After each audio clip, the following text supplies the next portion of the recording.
So E3 week didn't go on as planned. I had a lot of things going on, but I will continue this. I will just to put out some videos. And today I'm going to be working on the top 5 best reveals at E3. Should be a good list. I deserve all the boos I get for not really being on schedule with E3, but hopefully you'll enjoy this video. And hey, if you haven't watched my other video for E3 week, or now it's kind of turning into E3 month, go check that one out. I'll put the link in the description. That's the top 5 games that probably won't be revealed at E3 2013. Go ahead and watch that. Anyways, here's the list. Hope you enjoy it. Number 5. Well, see, contrary to popular opinion, I actually thought Ubisoft did a good job at E3 this year. I mean, sure, okay, the big lady that was up there trying to make jokes, I mean, she was hit or miss, and she was pretty actually kind of annoying. It was better since Tabuscus wasn't up there like last year, but hey, what we got out of the Ubisoft reveal, or the conference, the main thing was this game right here, the beautiful The Division. Tom Clancy game looks fantastic. It's supposedly supposed to be a like cooperative FPS RPG. And I mean, that kind of sounds like a unique concept to me. I mean, sure, it's probably been done before. I mean, I don't really have much knowledge on that that type of game, really. I can't think of any other games that would compare to that off the top of my head, but I usually just wing this and don't really do too much research before this. But as much as I know, this game looks absolutely great, fun to play with others, and that's what we need with this next generation, isn't it? More games that we can play socially, you know? And this game looks like it'll deliver that. The story kind of sounded confusing. It apparently has something to do with like some sickness that people got off of dollar bills during Black Friday. It's kind of interesting sounding, I suppose. The one major problem I see is that Ubisoft sounds like they're in favor of like DRM used game policies. So, I mean, we'll have to see where they go on that. But since the Xbox One announced that they won't be doing that, which is actually great for business, maybe Ubisoft will change their mind about that too. But this was just a surprising reveal. Nobody really expected it, or nobody really knew the game was even in production. Nobody knew it existed, which makes it a perfect candidate for 5 on the list, since the other ones were kind of more anticipated than this one, since there was no way to anticipate this one. But this was probably the highlight of the Ubisoft reveal. The gameplay they showed looked absolutely awesome. And it'll use a lot of the tablet functionalities as we saw in a lot of those other games, and I will probably be getting this game simply because it looks like great fun to play cooperatively, and it just looks like another great Tom Clancy game. I mean, there's been so many, not lately, but the new Splinter Cell, and now this new game right here, The Division, looks to be a promising title indeed. Number 4. Well, one of the most iconic franchises in game history, Final Fantasy XV, a new installment in the Final Fantasy series, was announced at the Sony conference at E3 2013, and this is just huge. This game has been in production for so long. I mean, it's been delayed so long. In fact, its original title was going to be Final Fantasy XIII Versus. So that just gives you an idea of when this was actually planned to release. It was actually quite a while ago. But from what I can see from this trailer, it's going to be a fantastic title with a different take on some of the mechanics that we know and love in the Final Fantasy series. Square Enix just had a huge E3, and this will definitely cater to the many fans of Final Fantasy. It'll probably provide more action than we were used to. I mean, in my opinion, 13 was a pretty damn big disappointment, and 13 Part 2 was just as big of a disappointment to me. But this game looks like it could have some pretty damn good promise. Not only that, but it was highly anticipated. I think many didn't really assume that they'd announce the game until next year's E3. If at all. I mean, some people might have assumed that they just would delay it and delay it, keep delaying it, hell, maybe even cancel it altogether. But Square Enix definitely surprised everyone when they announced this title, and it is now changed the name to actually just Final Fantasy 15, and they've already confirmed some spin-off games for it because, you know, Square Enix likes to do that. So, keep your eyes peeled for those games, man. Those should be pretty damn good. As far as I know, this game should be coming out pretty quick here.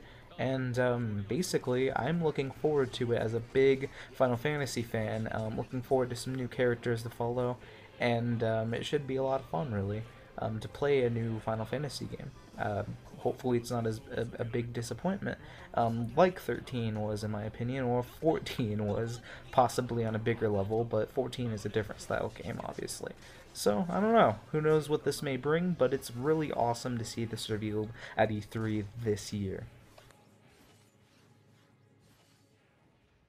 Number 3. I gotta hand it to you, Microsoft. I gotta hand it to you. You guys actually took advantage of something Rare has. Oh my god, it's a freaking miracle, I know. Killer Instinct was announced at E3 during the Microsoft Xbox One conference, and it looked pretty cool, actually, I gotta say. Um, it's a surprise, definitely. I mean, it's more of a surprise than Final Fantasy 14 even, or 15, excuse me, because really, I had no confidence in Microsoft ever using anything from Rare, like ever. You think they would because it'd be smart, but this looks like a step in the right direction, getting some classic and Nintendo fans from the Killer Instinct Gold on Nintendo 64 and all the other great Killer Instinct games. This is just going to be a fantastic fighting game, and it'll probably be advertised at many Evos for many times to come, like as a mainstream fighting game that probably a lot of people will love. It almost convinced me to actually buy an Xbox One, and I usually don't really touch Microsoft consoles anymore, but this game really put me in the position of consideration because of how much I like just love the series. The visuals look nice, the fighting mechanics look great. Everything about this game just hypes me up, and I wish that Sony had bought Rare's rights all those years ago, um, because I really, really, really want to play this now. And it should be great, even though Rare doesn't have everything to do with it. It has a lot to do with Double Helix, but it is in partnership with Rare, so that, I mean, that helps. I mean, I'm sure a lot of the people from Rare had a lot of creative say in what they had to offer. But then again, you have to remember that NetherRealm Studios did great with the Mortal Kombat 9, where with Midway really only, and all the other companies that have ever have had anything to do with Mortal Kombat just as creative consultants. So I think this is definitely not only a step in the right direction for fighting games, this is a step in the right direction for the Xbox One. And since they pulled the 180, as people are calling it, with reversing all the DRM and always online policies, I think the Xbox One could stand a chance in this console war. And if it keeps putting out memorable games like this, I really would not be surprised to see them actually do well. So kudos to them, kudos to Rare, and kudos to Double Helix for making this fantastic looking game. I hope this was a surprising reveal, and hopefully I'll get to play it at a friend's house or something. I mean, hopefully. Number 2. They did it. They finally did it. One of my favorite multiplayer game series of all time, Star Wars Battlefront, and now this is the third installment of the series. Battlefront 3 was teased at E3 2013, and I cannot lie to you, I was probably one of the most excited people in the world at that moment. Oh my goodness. When I heard E3 or EA was picking up licenses to Star Wars games, and DICE was making one of them. I mean, DICE, the first-person shooter giant that makes Battlefield. I mean, I had suspicions that Battlefront 3 might be coming out or might be revealed soon, but I didn't think it would be this fast. This fast. They already teased it to us at E3, and yes, it might take a while to come out, but Lord, am I excited for another opportunity to crush my friends in the Star Wars universe, just like on the old days on the PS2 with Star Wars Battlefront 1 and 2 on both expansive universes. hopefully we'll see a lot of space battles. Hopefully we'll see a lot of awesome characters we can use, and it should just be a load of fun. Maybe when the new movies come out, maybe they'll have some DLC content to add on some new characters to the mix. Once Star Wars 7 comes out in a few years, that would be amazing. Also, but just dear Lord, I've been waiting so long for this game, and it's finally happening thanks to DICE. And I've never been more happy with EA in my life. They don't get an opportunity to make me very happy most of the time, but just this little teaser trailer that you saw before, and even just the gameplay from Battlefront 2 you're seeing now, because I've had to have added it because the teaser trailer was so short. But oh gosh, to those who don't know, Battlefront 3 was originally in development by apparently Pandemic, who made the first two Battlefront games. But Pandemic went out of business shortly after they were making some game or another, and the rights went to a Rebellion Studios, who eventually handed the work over to I think I don't even remember who took over the publishing. It was somebody who made a Haze. Oh, Free Radical. Free Radical. There we go.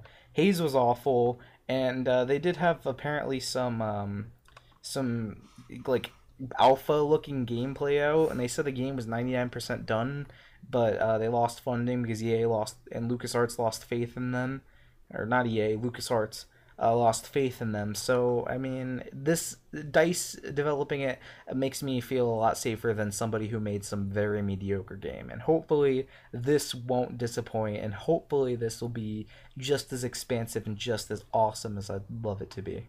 And it's number one.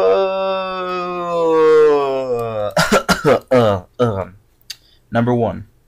That's right. You heard the man right. You heard the trailer right. You saw the trailer right. You don't need to adjust your television sets here. People, this is Kingdom Hearts 3, a game that has been pretty much 7 years in the making since Kingdom Hearts 2 came out, and it's just, oh, it's just so beautiful to see the game back again. This series back to its console roots. I mean, after years and years of spin-offs on handhelds, and yeah, 3D Dream Drop Distance was a direct sequel, but it's just you don't have that same Kingdom Hearts feeling when it's not on the console.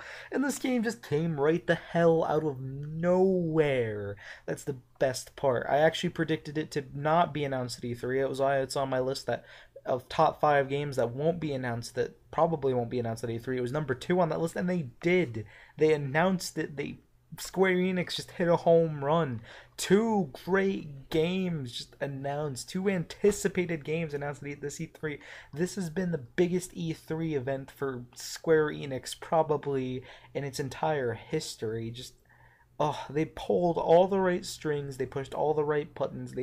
They knew exactly what to do this year for the next generation, and they pulled it off. As far as I know, Kingdom Hearts 3 will be on all consoles, all the next-gen consoles, except for maybe Wii U. I'm not really sure about that one, but it will be great. Just looking at the graphics, just looking at the gameplay, I'm probably going to show some Kingdom Hearts 2 gameplay here in a second, because this trailer is just so short, but it's just... Oh, it's just so fantastic seeing Sora back again. It's just so fantastic seeing a true, I mean, direct sequel to everything. And yes, the story has gotten a little bit complicated in the past, and especially since the spin-off games, but it should still deliver on not only being a fantastic game, but also just delivering all of the fan service it can, but good fan service and not bad fan service. There is a difference, my beautiful people here. But I don't know how much confidence you people have in it, but I have great expectations for this title. I mean, the gameplay in Kingdom Hearts has always been top notch. The story has always been a little bit convoluted, but it is enjoyable, and the blending of Final Fantasy characters with Disney characters has always worked well. It was a huge risk, and it totally paid off, and that's just a beautiful, beautiful thing indeed. I can't wait to explore the new worlds that they'll show us. I can't wait to just get introduced to probably some new characters here and there. I just can't wait for the story to probably wrap up. Kingdom Hearts 3 is probably going to be the last Kingdom Hearts game, and it's a bittersweet feeling because you get this game to play, and it'll probably be so expansive. But then got to remember it's over after this probably, so you got to hold on to what you've got. And honestly, I'm just so psyched about this game, and I'll be pre-ordering it definitely. Just wow, it's so amazing that they announced this, man. So I mean, keep your eyes peeled for this one, and hopefully it'll be out before you know it, right? Hope so. Well, I do hope you guys enjoyed that list. In the meantime, give me a like and share this video. I mean, come on. I need some exposure, people. No, I'm not gonna beg you guys for likes or subscribes. I don't care. But I just hope you guys enjoyed that video. Just remember, my opinion isn't the law. Betray the law! Law! Law! Law! You betray the law! I am the law! You know, I never understood that. You killed innocent people. You started a massacre. You betrayed the law! Law! Yes, Sylvester Stallone, the law! My opinion is not the law. Anyways, all bad jokes aside and all bad movie quotes aside, keep an eye out for tomorrow's clip, which should be the top 5 worst or meh reveals at E3, the ones that didn't surprise me, and the ones about the games that I probably won't care about and won't care to buy. Hope you guys have a great day. Goodbye.